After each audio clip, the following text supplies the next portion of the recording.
sued McDonald's for still being depressed after eating a Happy Meal. It was a few years back, and it was actually, you know, almost a proper text which man sued McDonald's for $1.5 million because after he ate the Happy Meal, he was still depressed. And he says that it would be the perfect solution to his problems, but eventually he was still depressed and decided to sue McDonald's. And of course, it turned out to be one of those fake news. And but basically, this is a benign fake news. So nobody got hurt, and maybe McDonald's reputation or something like that. But I started thinking a little bit more about the critical thinking and the topic of fake news. And so when we talk about fake news, I will just give a few, in the beginning, a few information about general about, let's say, a theory, and then a few things that we can work with children in our classrooms on the topic. So understanding information is definitely the goal of teaching. It should be the goal of teaching, not the start, how to understand the information. And we must teach our kids to, you know, to start from some assumption, to look from its implication, question it, compare it to our beliefs, find the supporting system, and then make a stand on the topic or on the item. So we should have an active and interactive. It's an active and interactive cognitive process. So we as teachers need to increase in our students the ability to think critically, to plunge into critical reflection, students to take responsibility for their learning and to form their own opinions while respecting others. I promised myself I won't talk much about maybe the most interesting thing of the moment. It's the coronavirus and recently held American elections. When talking about fake news, I applied for this conference in December with the same topic. So, and I don't want to go into this current topics of coronavirus and Donald Trump and everything about talking fake news. But two small examples. The first something that caught my attention in the spring when, you know, the lockdown started, and especially in Italy, when this of you know, Venice being finally clean and the sea clean and dolphins swimming around the canals, which, you know, turned out, of course, to be fake news. But this was one of the, for me, most interesting fake news in this topic. And I decided to, you know, to investigate it even more.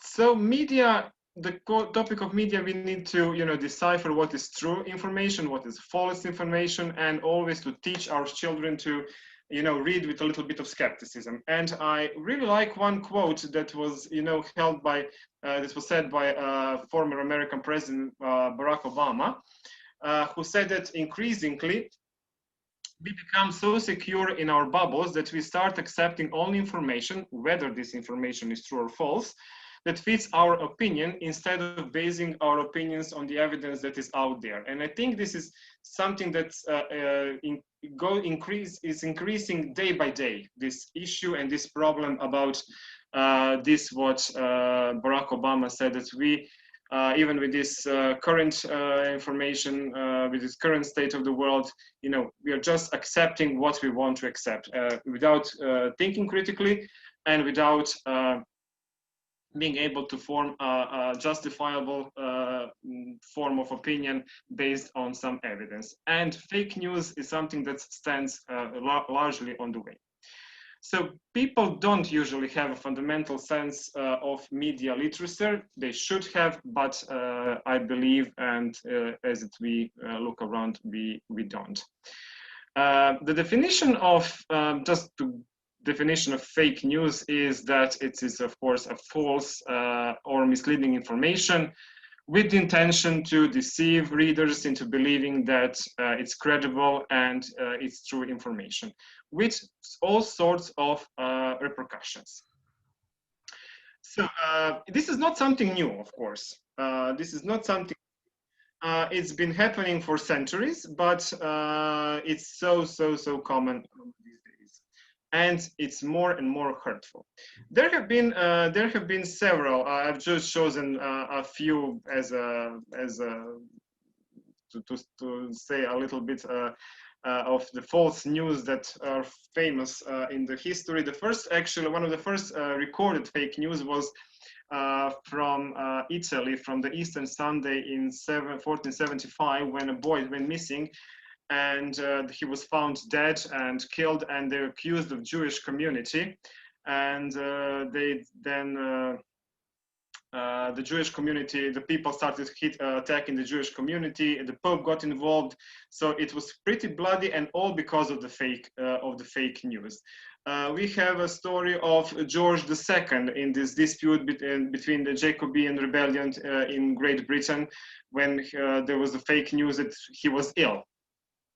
Then there were fake news from the 19th century, when there was this dispute between England and France, and there was the information that they reached an agreement, and which the prices of stocks went up, and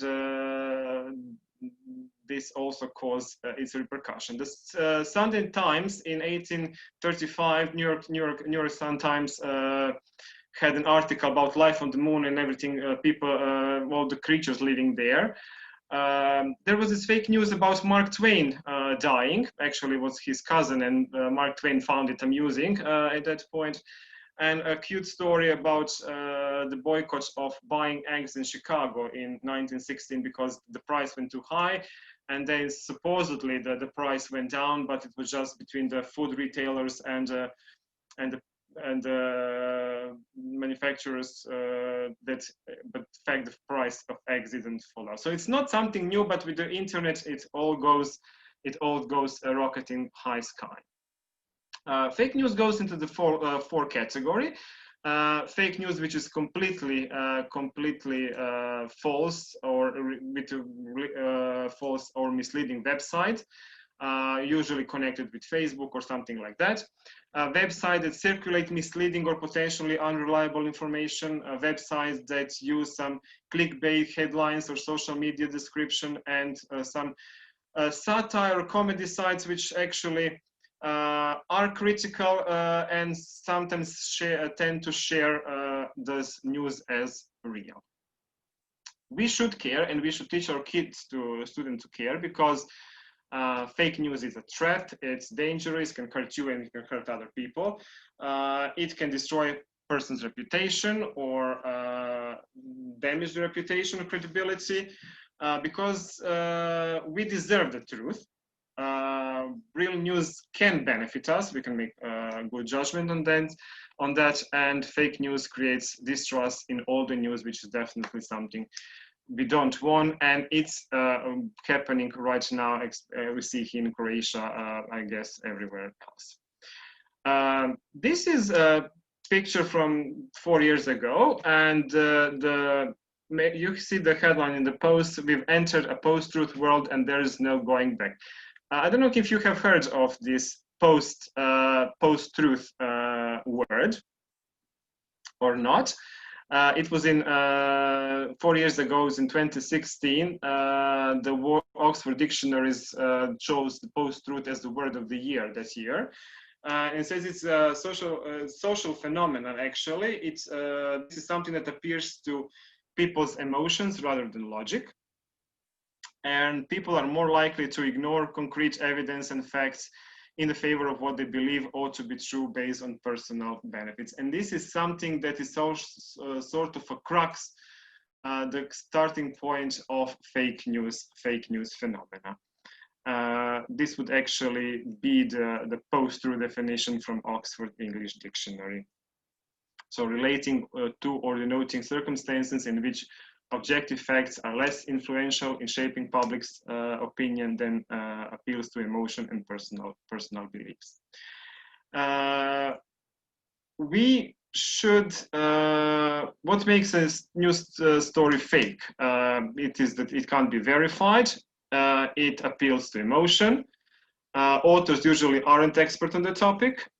Usually it can be found everywhere, or now with this internet, with all this social media, it can be found everywhere.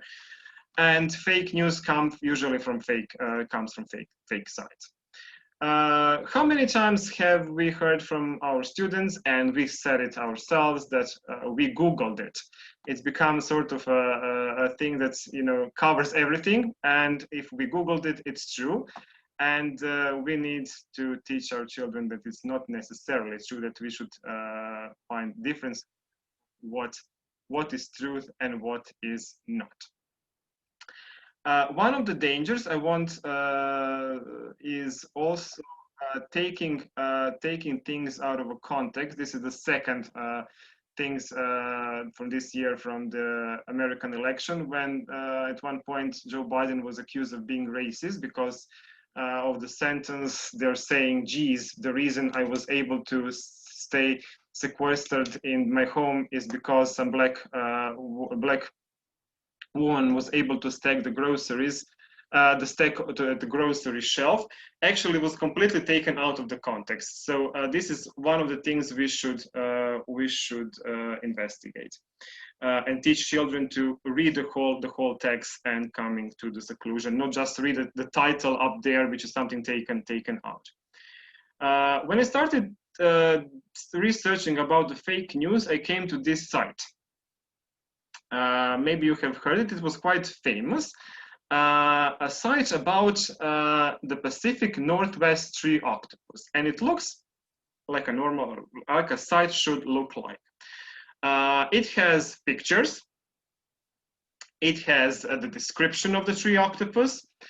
It has a section for help where you can ask for help. It has frequently asked questions, sightings, media activities, other links, and everything that normal, regular site should have. But it was all fake. So it is one of the most famous fake sites, and I think it can be used in our classrooms to teach children to be careful about what they read and taking things for granted. I would like now to show you some activities that we can do in the classroom, which can help children be aware of the fake news, and something that we can teach them to be more careful when approaching this topic. For example, the first activity, we can give them 2 articles. This is they can choose whether it's true or false. What do they think, the assumption, and why should it be true or false? I think this is one of the easier ones. Just by the title, you will guess which one is fake and which one is not. Alabama requires birth certificates to use public bathrooms, and when life gives you lemon, call legal aid. So children can read the articles, and what is quite often the case, we should teach children to look at the source of the articles and make an conclusion whether it is something that sounds fake or not. So maybe give them 2 articles to compare, maybe to find if the source is independent, can be verified information we find in text, is it an authoritative or informed source, and is the source named to start with? And then children can reach the conclusion whether this is something fake or not. We can give children some text, a news, and then do for them to check the elements of a news article. So copyright, verification with multiple sources, credibility of the source, date published, author's expertise and the background with the subject, does it match your prior knowledge, and does it seem realistic? And then going by categories and teach them to make a stand whether it's something that sounds fake or not. Maybe it's for smaller kids, but it can be done by, we all know Simon Says the game, but it can be done with raising hands, sitting, or whatever. So we can give them some cute titles, and they should decide whether the news is fake or not. For example, What do you think? Teenagers on trial after refusing to pay fine for feeding a chip to a pigeon. Is it something you believe it's fake or not? This story is real. Two-headed sharks found. Sorry, I went. Oh dear Lord. Yeah, sorry. It's a fake news. Mysterious 7-foot creature spotted in Argentina. So they can, you know, sit or stand, or we can do a discussion on the topic. So it's a fake news and so on. We can do many others. Canadians do find after taking beer for ice cream. This one sounds. It's actually a real yes. Okay, so we can give them these sort of activities for them to guess, and then we can have a discussion. The next activity, you can become a fake news detective.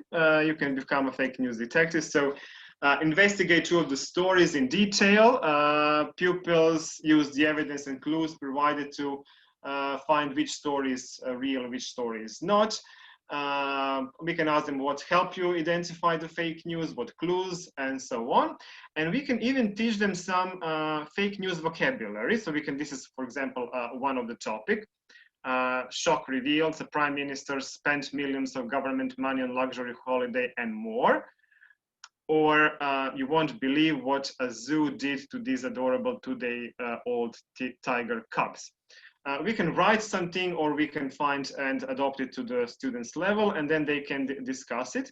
And we can also teach them some of these vocabulary connected with the topic, like bias, disinformation, fact, fake news, hoax, and point of view, or something like that. Another activity is the pupils read 2 examples of fake news, 2 examples and of fake news, and what motivate them to do something, or things like that. So here we ask for their response, emotional and physical response after reading this news. So how might someone feel after reading such a story? Does what happen if you believe something like that? Does it make you want to go into some action? So we can talk about some emotional responses. Does this story make you angry, frustrated, worried, confused, and so joyful, happy? Or maybe it makes you want to act. You can maybe share it further on. You can take part in some protest. You can sign a petition, send a letter of complaint, or things like that.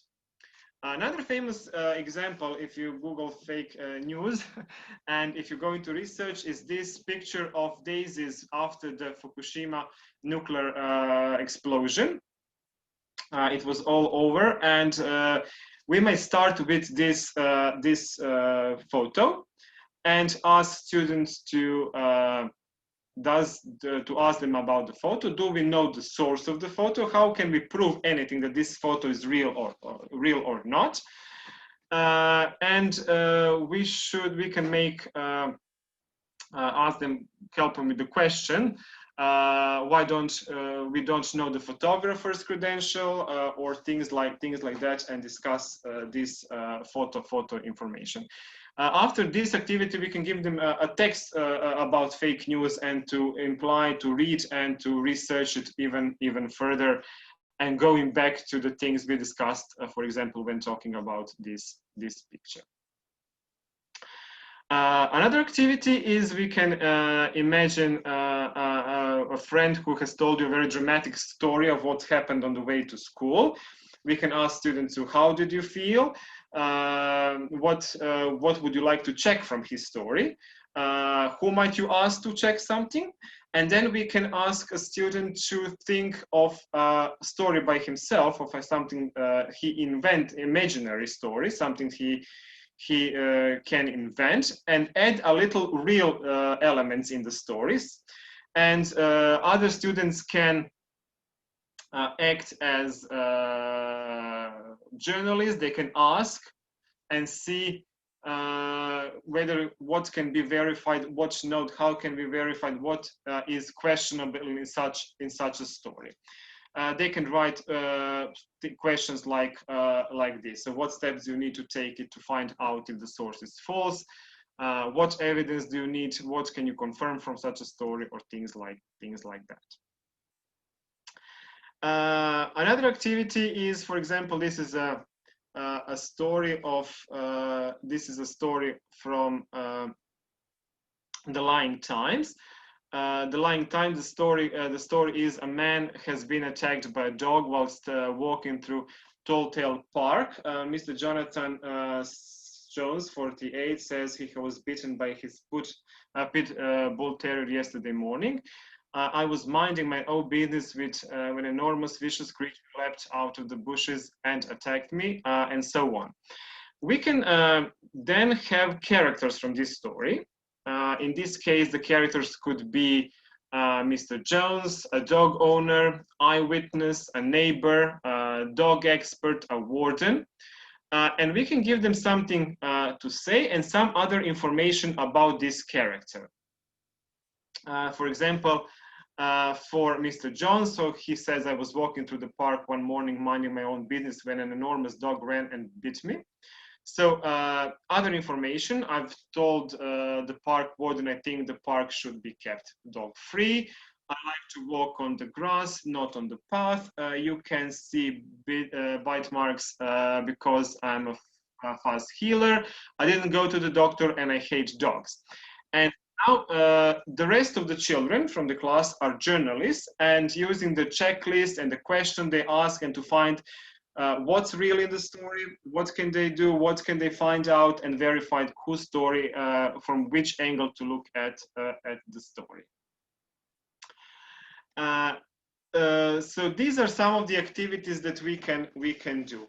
There are, I found, for example, on the topic of, so you have countless, you have pages where there are links of to the topic related subject, like for this Black Lives Matter, when the movement started, you have a whole list of links with the connection to fake news. There are, I don't have the time, but there are links which you can use in your classes, maybe to have the pictures or the photoshopped or not, are they real or not, the student guess, and then you can comment on that. There are some games also you can find for spotting the fake news and talking about fake news, and they're quite useful. Always finish the topic with some guidelines. So we teach our children to pay attention to the domain, to read the section about, to check the comments, to do researches on their own. And this is also how to spot the fake news. A poster, so consider the source, read beyond, check the author, supporting sources, check the date, is it a joke, check your bias, and ask your expert. And I think we as language teachers are in the perfect opportunity to teach children the language and things like that, which are quite necessary in today's world. This is my 13 minutes. So these are the links and the literature I've used. As I said, I'm halfway in Pazin, halfway in Rijeka. Rijeka is the capital, European capital of country of culture. So one day, when it's possible, come and visit. And this is my town, small town, and the biggest school in Croatia. My email address, if you have any questions or you want to contact me and to do maybe some joint research on the topic and writing something. Okay. Thank you, Ivan. Thank you. There is, I think, one or two questions. And is it possible to share your presentation in a chat, or just to share your email so we could continue communication? Okay. Email? Yeah, another question was to to share a link within presentation you've got. So okay. For octopus, I think it was. The link for fake site. Okay, there are so many links for fake sites. Yeah, okay, good. Okay. Okay, and so if participants contact you over mail, so you can send them a presentation. Yeah, no problem. Okay.